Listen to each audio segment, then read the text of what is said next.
یہ زیادتی ہے، مطلب ہمارے لیے بھی پریشانی کے لیے، ہمیں بھی پریشان کرنے والی بات ہے کہ آپ سوچ بتائے بغیر بات پھیلا دیتے ہیں. بتائیں سوچ جیل سے کرتے ہیں نہیں تو بتائے نا سوچ جو پھیلا رہے ہیں اس کو چاہیے اپنا سوچ بتائے. بہت بڑی بات ہے. یہ جو اسد اللہ جو کہتے ہیں نا کہ اس سے اس کو چاہیے تھا پہلے ویریفائی کرتا، بتاتا کہ مجھے جیل میں کرنل نے بتایا. ہم کو بتایا نا کرنل کا نام ہوتا اسے کس نے بتایا؟ یہ کیسے کہ جیل سے بتایا؟ اتنی بڑی بات اور پھیلا دی. تمہیں یہ جان بوجھ کے کرتے ہیں لوگوں کو وہ کرنے کے لیے کہ عمران خان بیمار ہے. عمران خان کو آج آنکھ کی تکلیف ہے، آج ہاسپٹل لے گئے. جھوٹ. مجھے 3 دفعہ ہاسپٹل لے کے جا سکتے ہیں، 3 دفعہ پھر لے کے گئے، یہ لکھا ہوا ہے. جائیں اور ہاں یہ کیا ہے جھوٹ. جیل کے اندر والے جو بھی خبر ہے اس کی ویریفیکیشن اگر اس قسم کی بڑی بات نکالے ان کو چاہیے پہلے سوچ بتائیں پھر کریں. ایسے نہیں باتیں پھیلانی. کوشش کر رہے ہیں. عمران خان بالکل صحت مند ہے، ان کو کوئی تکلیف نہیں ہے. اگر یہ کوشش کریں نا کروانے کی تو پھر یہ سوچیں کہ یہ آج اگر لوگ پرامن بیٹھے ہیں نا پھر سب گلوں پہ ہوئیں گے ان کے. اس لیے یہ سوچیں بھی نا. یہ نہیں کہ کوئی مذاق نہیں ہے کہ تم عمران خان کو پہلے کہ جرم ایک کر رہے کہہ دے تنہائی کا، پھر تم یہ افواہیں پھیلاتے ہو کہ جی وہ اس وقت بیمار ہو رہے ہیں. اور یہ تمہیں ان کو پتہ نہیں کہ فیملی کو بتانا چاہیے پہلے ہمارے سے رابطہ کرے اگر ان کو کوئی تکلیف ہے. اور ایون جو یوٹیوبرز جو ہیں یہ جو بھی پھیلاتا ہے پہلے اگر اتنی بڑی خبر تو ہمیں کانٹیکٹ نہیں کرنا چاہیے انہیں.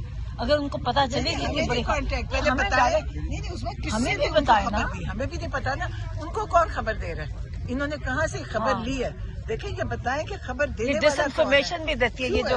یہ جو ہے نا یہ روز کر کے ایسی باتیں کرنل صاحب یہ ڈس انفارمیشن بھی نکالتا ہے. اور یہ دیکھیں یہ جرم ہے. آپ اس کو بتائیں کہ کب تک یہ جو قید تنہائی ہے خان صاحب کی اور آپ کی جو ملاقات کا جو سلسلہ جو رکا گیا ہے کب تک؟ میرا خیال ہے اس کے اوپر جب مزاحمت بڑھے گی نا اب ان کو پتہ چلنا چاہیے کہ اب یہ تحریک اور مزاحمت بڑھ رہی ہے تو انشاءاللہ اس کے بعد ان کو خود یہ معافی بھی مانگیں گے اور جو انہوں نے کیا ان کے ساتھ اور یہ ان کو ہمیں ملوائیں گے بھی کیونکہ یہ جرم خود بھی کر رہے ہیں. کتنی دیر اس جرم کے اندر چلے گی تو انشاءاللہ ہم یہ نہیں ہوگا. اب جو تحریک جاری ہے نا ایک ہی دن ہوئے گا کہ ساری دنیا باہر ہوئے گی اور اب ہونے والی ہے. آپ کی کہتے تنہائی ہم صاحب کی اور پھر ملاقاتوں کا سلسلہ آپ کی ملاقات کے بعد ابھی تک اسٹاف ہے کسی کو اجازت نہیں اندر جانے کی نہ لائٹ نہ پہننے جس دن پہلا ٹائم بند ہو گیا جس دن لوگ سڑکوں پہ آئیں گے تب لوگ ابھی تو روکا ہوا ہے نا. ابھی دیکھیں ابھی تو تحریک چل رہی ہے نا جو علامہ ناصر وہ چلا رہے ہیں وہ ایک طریقے سے چل رہے ہیں ان سے کر کے. جس دن انہوں نے اجازت دے دی پھر تو دیکھیں ان سے لوگ قابو نہیں ہوں گے. ابھی آپ نے دیکھا مردان اور وہ جو سوات میں جس طرح لوگ نکلے ہیں یہ لوگ ایک دفعہ نکل آئے تو یہ قابو کر سکیں گے؟ کتنی گولیاں چلائیں گے کتنے لوگوں کو ماریں گے. مار چکے ہیں نا ان کے منہ کو خون لگا ہوا ہے لیکن اب لوگ خود بھی ماریں گے پھر ان کو. دیکھیں اب یہ جو ایک دفعہ مار کھا لی ہے نا اب یہ نہیں ہوگا.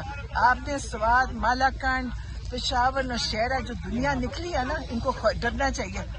یہ آنکھ کی بیماری نکال رہے ہیں نا کوئی بیماری نہیں عمران خان کو. یہ سوچیں کہ جس دن سارے لوگ یہاں پہنچ گئے پھر ان کو پتا چلے گا. ان کا خیال ہے ہم گولیوں سے قابو کر لیں گے. گولیاں نہیں اب چلے اب گولیاں والے کچھ اور بندوبست کر کے آئیں گے جو گولیاں نہیں کھائیں گے.